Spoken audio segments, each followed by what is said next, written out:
تاني وتحدي كل المستحيل، حددتها وتحملي تحت السنة وانتي الدليل. يا مصر يلا تقدمي وتحدي كل المستحيل، حددتها وتحملي. مساء الخير. في حياتنا اليومية وفي عالم السوشيال ميديا اللي بقينا غرقانين فيه ليل ونهار، بنقابل ترندات وبنقابل أفكار وبنقابل أشخاص كتير قوي الناس بتتكلم عنها، لكن للأسف في أغلب هذه الحالات وأغلب هذه الترندات ما بتكونش ذات قيمة، ما بتكونش ترندات مفيدة للمجتمع، ما بتكونش نماذج مضيئة تستحق أن الناس تركز اهتمامها عليها. في حين أن في حياتنا العادية، حياتنا الطبيعية اليومية، بنقابل نماذج جميلة جدا من شباب ومن مصريين بيعملوا حاجات مميزة يستحقوا ان احنا نسلط الاضواء عليهم ونقول عليهم ترند بجد. النهاردة ببتدي اول لقاء او اول حلقة في هذا البرنامج اللي اتمنى يا رب انه يكون مفيد، اتمنى انه يكون نقطة نور لولادنا وشبابنا الصغيرين علشان يعرفوا ان لا حياة مع اليأس، وان كل الاماني ممكنة، وأن الحياة لا تمنح أسرارها إلا لمن يجتهد ومن يثابر. النهاردة بطلة حلقتي، بطلة الرواية، هي بنت مصرية جميلة من أرض مصر الطيبة. قصتها عادية ولكن فيها كم كبير جدا من الإصرار والطموح، فيها كم كبير جدا من تحدي الواقع. ادتنا وعلمتنا إن مهما كانت الظروف صعبة، مهما اتولدت في ظروف قاسية أو ظروف ربما تعيقك عن إنك تكون مميز، ولكن مادام عندك الإصرار وعندك التحدي فأنت هتكون مميز. التميز لمن يريد. بيسعدني النهاردة أن يكون معايا في اللقاء شمس اسم على مسمى، نقطة نور جميلة صادفتها وكتبت عنها مقالي الأخير، ولقى رواج واستحسان قصتها اللي لقت، مش مقالي، قصتها وكفاحها بشخصيتها لقت رواج طيب جدا عند أغلب من طلعوا هذا المقال وتعاملوا معايا على السوشيال ميديا أو في الجريدة. النهاردة هي معايا علشان تحكي لنا شوية صغيرين عن قصتها وعن ازاي تحدد الواقع وقدرت ان هي تستخرج منه اجمل حاجة وتحقق جزء من طموحها وما زال الطموح قصة طويلة معاها. اهلا بيكي. اهلا بحضرتك. نورتينا. من حضرتك كله. عايز اعرف منك يعني في عجالة، انت اولا البنت الكبرى لأب وأم من ذوي الهمم من الصم والبكم. اتولدتي في البيت بابا وماما مش بيتكلموا. عايز اتكلم معاكي وعايز ارجع معاكي بالذكريات لبداية طفولتك. يعني مثلا يمكن ده ناس كتير قوي هتتساءل، طب ازاي كانت بتتعامل، ازاي كانت مامتها بتشعر بيها مثلا لما بتعيط، لما بتبقى محتاجة حاجة. فكرة ان اب وام من الصم والبكم وانت البنت الاولى في ترتيب اخواتك، يعني اول طفلة في الاسرة، كان التعامل بيبقى ازاي عشتي طفولتك الاول، وبعدين نتكلم على الانجازات والحاجات الجميلة اللي انت حققتيها. في البداية طبعا أي طفل بيتولد بيتعامل مع أسرته مع حياته حسب الحياة اللي هو بينزل يلاقي نفسه عايش فيها. طفل بينزل يلاقي نفسه هو ومامته الاتنين عايشين أو الاتنين بيتكلموا معاه. طفل بيتولد بيلاقي نفسه مثلا بأب أو من غير أم أو أم من غير أب، بيبدأ يتأقلم على الحياة اللي هو عايش فيها، اللي ربنا زرعه فيها وخلقه في المكان ده. نفس الوضع يمكن انا لما اتولدت وانا صغيره ممكن ما كانتش ثقافه الفرق بين ان في اب صم او ام صم وفي ناس بتتكلم والكلام ده كله، ما كنتش مدركه الكلام ده. انا كنت لسه صغيره. والدتي عارف كتير اكيد ان انا البيبي صغيره وقت ما انا بعيط تعبانه الكلام ده كله تروح بيها للدكتور. يعني التواصل كان بيبقى صعب شويه، كانت دايما بتلجأ لجده الله يرحمه، كانت دايما بتلجأ لخاله وخالته ان هم يبقوا معاها وتروح يعني عشان تعرف تتعامل مع الدكاتره وتعرف تقول لهم ايه المشكله، لان انا كنت لسه صغيره. كان جدي دايما خايف ان انا ابقى اطلع زيهم مش بتكلم او مش بسمع. كان دايما عايز يتكلم معايا طول الوقت ويحس ان انا بسمعه. يعمل اي اصوات حواليا، ممكن يصفر، ممكن يعمل اي صوت بحيث ان هو يشوف ان انا سامعاه فعلا واقدر ان انا اسمعه، حتى ان انا كنت لسه صغيره ويعني مفيش لسه مرحله الكلام. جانب ان بابايا في البيت لما بدات اكبر شويه بدا يعلمني ان كل حاجه ليها اشاره، دي مثلا ميه، ده كده يعني سمك، دي كده فراخ. يبدا ان هو يحفظني كل حاجه اشارتها ايه، لان هو طبعا عانى كتير جدا في المجتمع، هو كان اصغر اخواته، كان يعني التعامل صعب شويه ان هو ما كانش فيه حد في العيله اصم غيره، فما كانش فيه حد يعرف يتعامل معاه او يوصل مشكلته او يتفاهم معاه بشكل كويس. كانت عنده مشكله كبيره ان هو عايز يتواصل مع الناس، عايز حد يوصل كلامه صح، يوصل المعنى والحاجه اللي هو حاسس بيها بطريقه احترافيه زي ما بنقول، حاجه بروفيشنال جدا. فاصر ان هو يعلمني لغه الاشاره من وانا صغيره جدا، وان هو طول ما انا قاعده في البيت يتكلم معايا بلغه الاشاره. في نفس الوقت كنت بتعامل في العيله، بيت العيله او مع جده مع خالته، ان احنا بنتكلم بقى ونهزر. فحسيت ان خلاص هي دي الحياه العاديه اللي انا هعيش فيها طول الوقت اللي جاي. اكبر المشاكل اللي كانت بتواجهني ممكن وانا صغيره حته، يعني كأي طفل من الاطفال شايف ممكن باباهم ومامته ما يسمعوش فيعمل اي حاجه من وراهم او يعمل اي حاجه فرصه بقى، فرصه. يعني ماما مش هتاخد بالها فهنعمل كده او نعمل كده او نمشي نفتح الباب مش مهم، محدش هيحس. بس طبعا الكلام ده لما كبرت بقى فهمت بقى الدنيا كلها تبقى ماشيه ازاي، فهمت الصح من الغلط. في حاجات صغيره ممكن اي اب او ام من الصم يعني مش بياخد بالهم منها، حته الحاله النفسيه للطفل او ازاي يتعاملوا معاه، ازاي يدوله مثلا مساحته، او ازاي ان هم يخلي بالهم عليه مش بشكل اوفر. في ناس بتبقى متسيبه خالص وفي ناس بتبقى متشدده جدا، بعكس مثلا حياه المتكلمين او حياه الاب والام المتكلمين اللي بيبداوا يتكلموا مع حد او يستشيروا حد او ممكن يلجأوا لكتب او يرجعوا للمراجع، عندهم حاجه يقدروا يرجعوا لها ان هم يتعاملوا صح في حياتهم مع الجيل اللي جاي.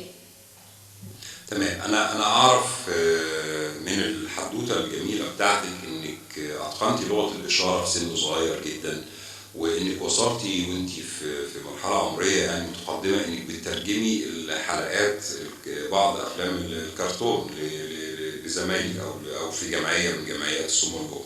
كلميني عن يعني بداتي امتى القصه دي وعملتيها فين بالظبط؟ جمعيه اصدقاء سنجابر، المدير المؤسس ليها استاذ سامي جميل. استاذ سامي طبعا عارف والدي ووالدتي من زمان جدا، فكان بدأ يفتح مشروع ترجمة كرتون عالم سمسم للأطفال الصم، بحيث إن هم يبقى فيه حاجة محتوى هم يقدروا إن هم يرجعوا له يتفرجوا عليه يستمتعوا بيه.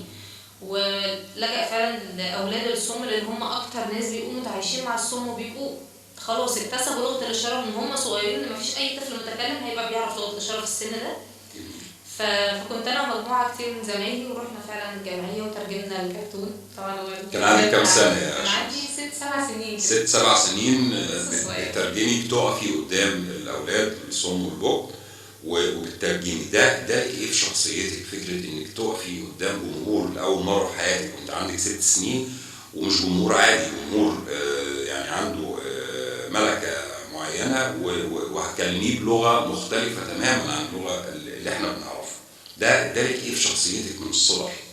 هو في البدايه انا كنت خجوله جدا، انا كنت مبسوطه جدا ان انا اصلا اقف اترجم قدام الناس، يعني كان الموضوع بالنسبه لي بابا وماما بس، انا هترجم قدامهم قدام صاحب بابا صاحبه ماما، يعني فرد فردين. انما لما في عدد او في كاميرا او في حاجه كان الموضوع يعني ايه يخليني مخضوضه شويه، وفضلت مخضوضه شويه من الحته دي لفتره معينه. بس بعد كده لما دخلت الكليه وبدات اتعامل، وخصوصا يعني اللي ادتني جرأه كبيره جدا لما بدات انزل مترجمه لغه الاشاره في كليه التربيه النوعيه، هي اللي ادتني جرأه جامده يعني ان انا اقدر ان انا اترجم قدام عدد كبير من غير ما احس ان انا في رهبه او في رهبه. لا خلاص الموضوع عادي، قاعده قدام دفعه كامله وبترجم ل10 اشخاص مثلا هم اللي قاعدين في البنش الاولاني، والدكتور بيبقى واقف، انا ببقى واقفه جنبه لان هم لازم يبقوا شايفين الكلام كله واضح.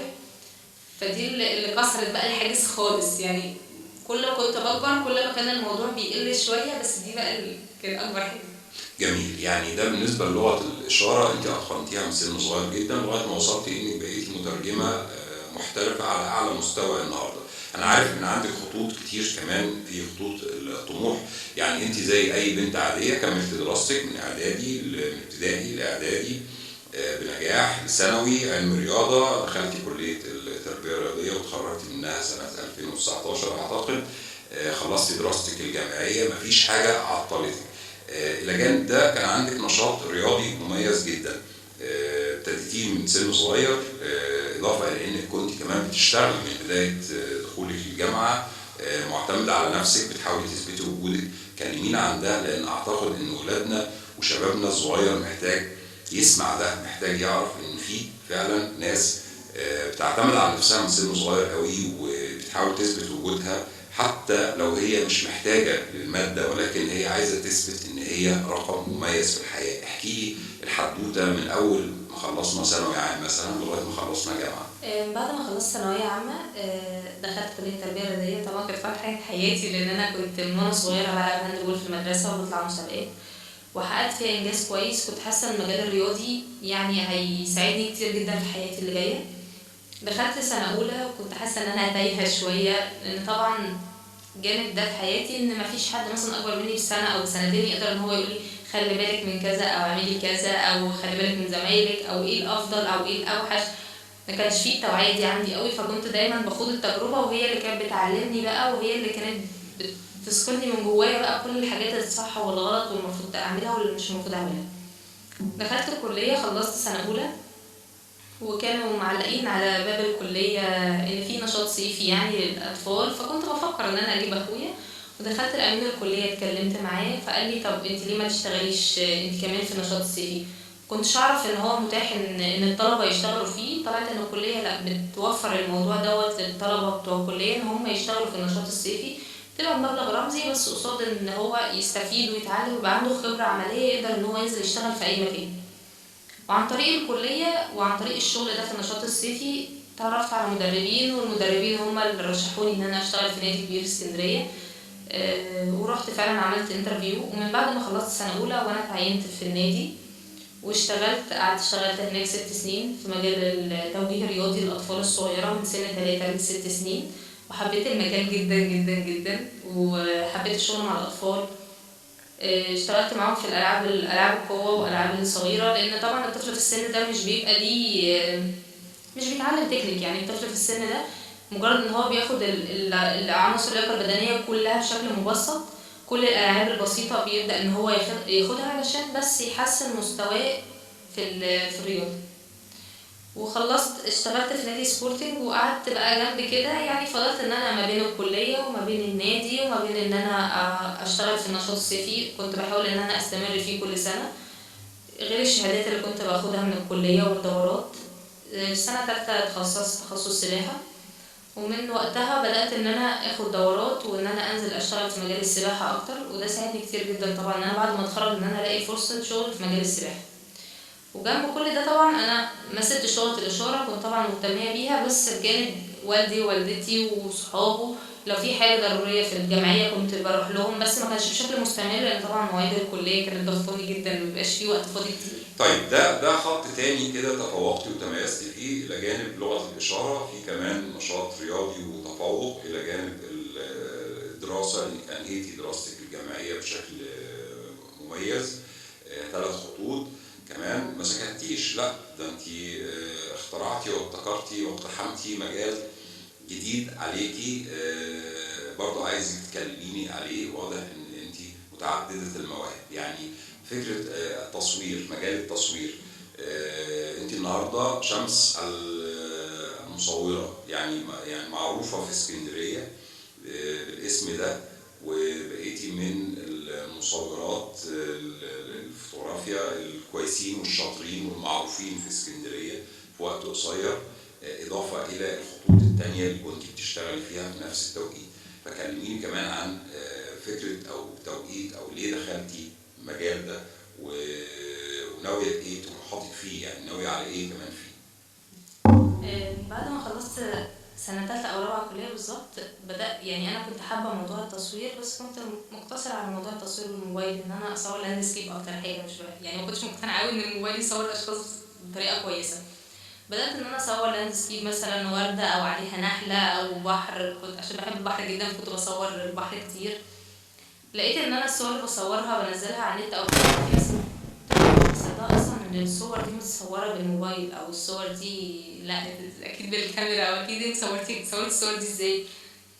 لما لقيت ان الموضوع فعلا ان هي حاجه جوايا وتطلع بشكل كويس وتطلع بشكل احترافي، بدات اسعى ان انا فعلا نفسي اشتري كاميرا. بدات ان انا اسال صحابي وكل الناس اللي حواليا اللي موجودين في المجال، طب اقدر اجيب ازاي، طب الكاميرا الجديده غاليه، طب اعمل ايه. لا، انت ممكن تبداي بحاجه استعمال بسيطه تبداي بيها، وهي عن طريق شغلها هي تحسن بقى. كل ما الشغل هيتحسن كل ما هتبداي ان انت تعلي الكاميرا وتغيريها وتبقي بروفيشنال اكتر. بدات ان انا اشتريت كاميرا استعمال صغيره كده على قدي، واستلفت فلوسها من والدتي، وبدات ان انا اسد فلوسها من الشغل، لان كنت حابه ان انا ابدا حاجه انا مشروعي انا اللي مؤسساه، وحاجه تبقى بتاعتي انا. كان عندك كام سنة هنا في الوقت ده يا شمس؟ يعني لما بدأت التصوير كمحترفة. يعني كان عندي 22. طيب كويس. بدأت إن أنا أصور صحابي مثلا في الأول كبداية عشان أنزل الشغل على الصفحة. بدأت الصفحة تكبر وبدأت الناس تبقى مبسوطة من شغلي.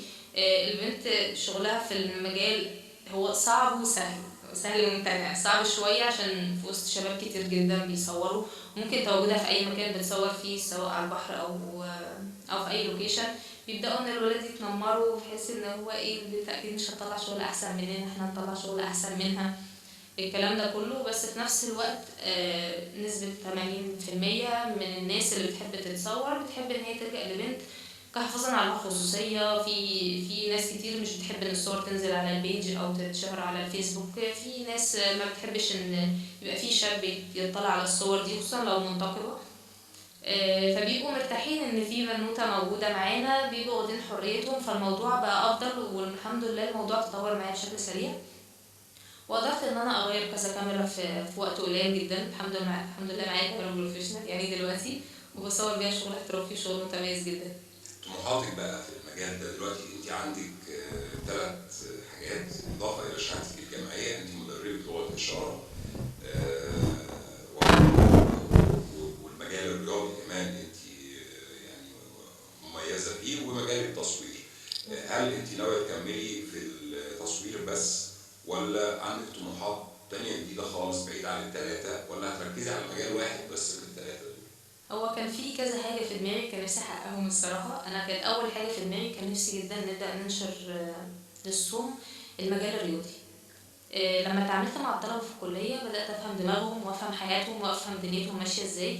موضوع الرياضة والتغذية وكل حاجة ليها علاقة بالرياضة، أو كل حاجة أنا درستها في الكلية هي مفقودة عندهم، من جزئية التشريح لجزئية التدريب لجزئية الفسيولوجي، السيكولوجي، التخطيط، تقنية الأحمال. الكلام ده كله مش موجود عندهم. هو بالنسبة له هيروح الجيم عشان يبقى شكله حلو قدام خطيبته بس، مش أكتر ولا أقل. فكنت حابة إن يبقى الموضوع منتشر بشكل أحسن، يتعمل يعني. كنت حابة إن أنا أعمل لهم فيديوهات توعية، ألخص المواد اللي أنا كنت بدرسها في الكلية، وأبدأ أعمل لهم فيديوهات خاصة بيهم بشكل احترافي شوية، بحيث إن تبدأ المعلومات توصل لهم بشكل كويس. في مترجمين كتير الصراحة مشهورين جدا إن هم بدأوا في المجال الديني. ساعات بحس إن إشاراتي في الحتة الدينية، لأن برضو بيبقى فيها حاجات يعني مش درسها في نفس الوقت الغلطة فيها تبقى صعبة جدا، طبعا. لأن هم لما بيشوفوا الحاجة فعلا بيصدقوها. في أولاد خلاص بياخدوا يعني، في شيوخ مثلا بيترجموا آيات من القرآن ترجمة حرفية بشكل خاطئ، وفعلا الأولاد بياخدوها وبيصدقوها وبيبدأوا ينشروا ده على السوشيال ميديا على أساس إن الشيخ ده كلامه صح حتى لو الشيخ ده كلامه غلط. فكنت حابة أنشر لهم المجال الرياضي والتغذية واللايف ستايل تبقى بتاعتهم بشكل أفضل للشباب وللكبار وليهم كلهم. ده كان في المجال الرياضي. كنت حابة جدا ان انا ابدأ اعلمهم مهنة التصوير. نادرا شوية منهم اللي بيحب يصور بالموبايل، في 2-3 اشتروا كاميرات، بس مجرد ان هو بيشتري كاميرا ويصور بيها كده وخلاص. هو حابب ان هو يصور بس مش عارف ان هو مش عارف يوظف في الهواية بتاعته في المجال في التصوير، ومش عارف يستفيد منها كمهنة ليه هو. بالظبط. انت عايزة توصليه انه هو يعني يبقى بيتكسب رزقه عن طريق المهنة دي. بالظبط. وفي نفس الوقت يبقى بروفيشنال، ما يبقاش اي كلام، ما يبقى حد فعلا فاهم الموضوع وفاهم هو بيصور ازاي وبيصور كويس، يستفيد منه. لان طبعا 80% او 90% من الصم كلهم شغلهم اعمال حره، مفيش حد متعين او بيقبض بالمرتب او متعين في حته معينه، فكلهم اعمال حره. فدي تعتبر مهنه من المهن الحره اللي يقدر ان هو يستفيد بيها بمبلغ بسيط هيبدأ مشروعه، في نفس الوقت المبلغ ده هو ما رموش في الأرض، يعني حتى لو لا قدر الله ما لقاش نفسه في المجال هيقدر إن هو يبيع الكاميرا وفلوسه موجودة زي ما هي. انت متبنيه زي ما انا فاهم كده، متبنيه تماما قضيه الصم والبكم، قضيه هذا العالم الغامض اللي محتاج كتير من الدعم والرعايه من كل المجتمع المدني ومن كل الناس ومن الدوله. دي حاجه نبيله ومحترمه جدا. وحتى لما بسالك عن طموحاتك فانت طموحاتك للغير، يعني طموحاتك كمان مش ليكي بس لوحدك، انت عايزه تنمي من قدرات الصم والبكم ويبقوا قادرين يعني يتكسبوا رزقهم بشكل كويس. الحقيقه يعني نموذج جميل، وانا فخور ان انا كتبت عنك. ودايما بندور على السوشيال ميديا وبندور في كل مصر عن النماذج الشابه الجميله الواعده اللي بتدينا امل، اللي مش عايشه لنفسها بس، او احيانا اللي مش عايشه خالص. عندنا شبابنا جميل وواعد، ولكن احيانا بيبقى في غيام على عينه، بيبقى مش عارف هو عايز ايه، مش قادر يحدد ايه الهدف، ايه الوجهه، ايه التراك اللي لازم يمشي عليه. شمس نموذج رائع، اشتغلت في 3 أو 4 مجالات واتقنت ال3 أو 4 مجالات وتفوقت فيهم، رغم ان هي ما ننساش ان هي برضه من البدايه كان عندها ضغوط او كان عندها مشكله ما في بدايه طفولتها، ان هي مولوده لابوين من الصم والبكم. ففكره التعايش مع المجتمع وفكره اكتساب حتى المخزون اللغوي والمصطلحات وهتتكلم ازاي مع الناس، ولكن هي قهرت كل ده وتفوقت وما بقتش بنت عاديه، لا بقت بنت مميزه في 3 أو 4 مجالات. انا فخور بيكي وسعيد بيكي جدا ومبسوط جدا انك ضيفة اول حلقه ليا في هذا البرنامج الصغير اللي ان شاء الله يا رب يكبر ويبقى نقطه نور تدي امل للشباب. دايما زي ما بقول يظل شباب مصر هو اجمل ما على هذه الارض الطيبه، يظل شباب مصر هو القادر دائما على ان يجعلنا